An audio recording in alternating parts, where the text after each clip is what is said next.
Simplicity lays the foundation for developing complexity that ultimately leads to the revisiting, revitalization, and reinterpretation of simplicity itself.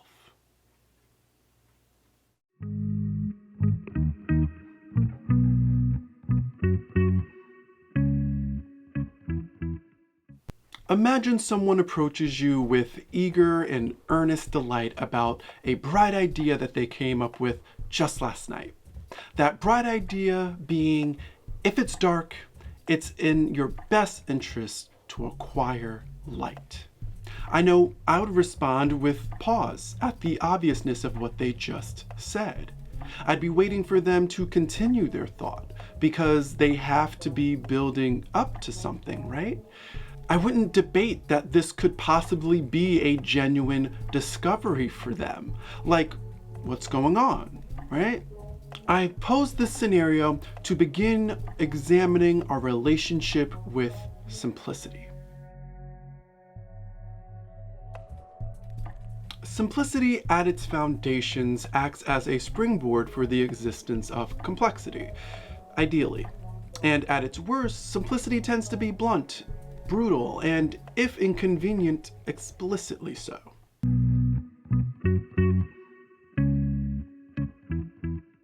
Light, being useful, as our figurative pal so eagerly pointed out, is certainly a springboard for developing complexity. Without light, how can you make it where you need to go in the dark? You're likely to bump into things or even crash into them if you're on the road. This saying nothing of potential hidden predators.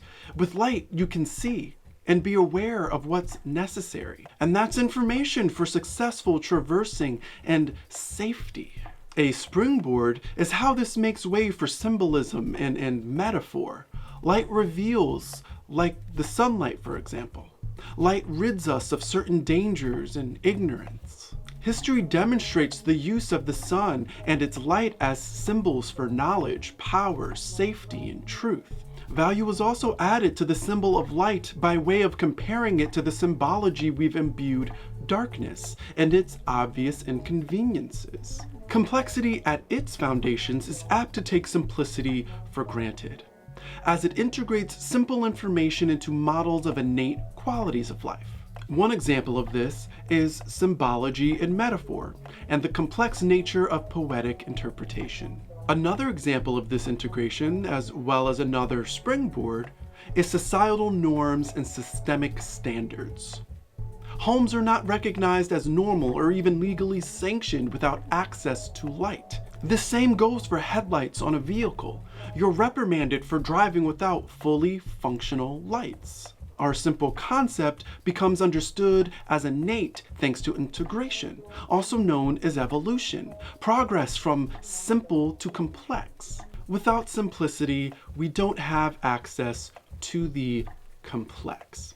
Can't have headlights and lamps without the simple concept of light being useful in the dark.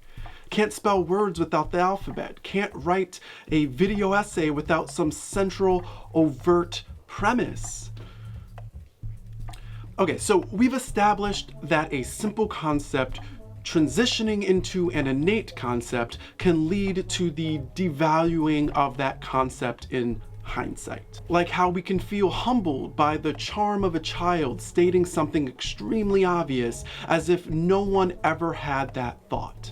We're reminded of the influence of simple ideas. Then we turn around, confounded by how someone closer to our peer might state an obvious with the swagger of profundity. They should know better. And this brings us back to our initial thought experiment concerning our eager pal, who is closer to a peer and approaching us with an innate discovery, but with no pretense or posturing. They're genuinely marveling at this innate concept. Where the Zodiac is concerned, imagine Taurus approaches Pisces and has the most exciting discovery to share. When Pisces hears what Taurus discovers, it'll likely have a similar response to our own. It's being confronted by a peer enamored with a concept so simple that Pisces considers it innate. But just as without simplicity there is no complexity, Without Taurus, there is no Pisces. This is not a long-winded judgment call about the zodiac signs. In fact, this is a reminder of the value in both simplicity and complexity. Complexity is a privilege afforded by simplicity. The zodiac is represented by a circle, at least where Western astrology is concerned. There is no inherent hierarchy. It's cyclical by nature. One sign begets the next sign, and so on. My interest is particularly piqued by what happens when we go from Pisces to Aries, when the embodiment of the end of the zodiac meets the embodiment of its beginning. Simplicity being revisited, revitalized, and reinterpreted, perhaps? Does it look like I have no pants on? Sign off in the comments.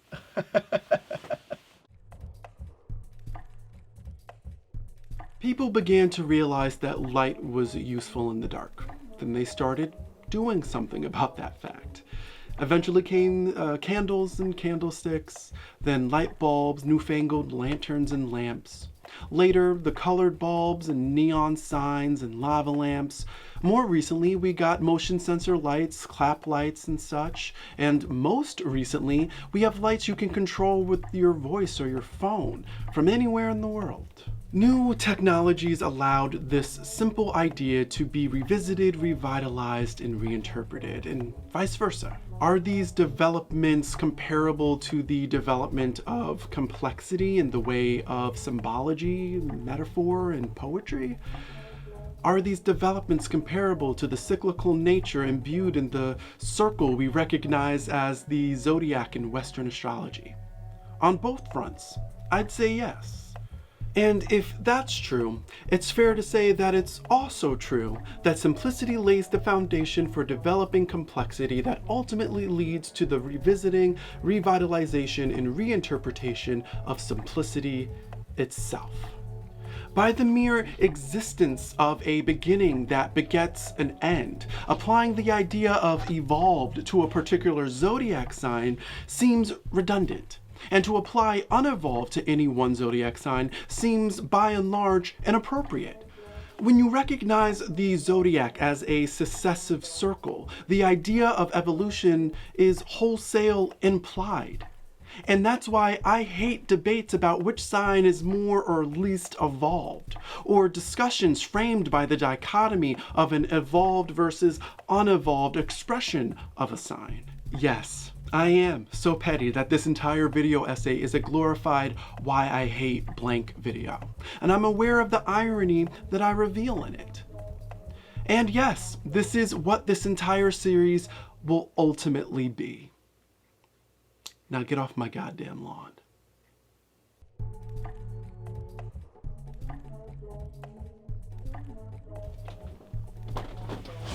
I do have pants on, just saying.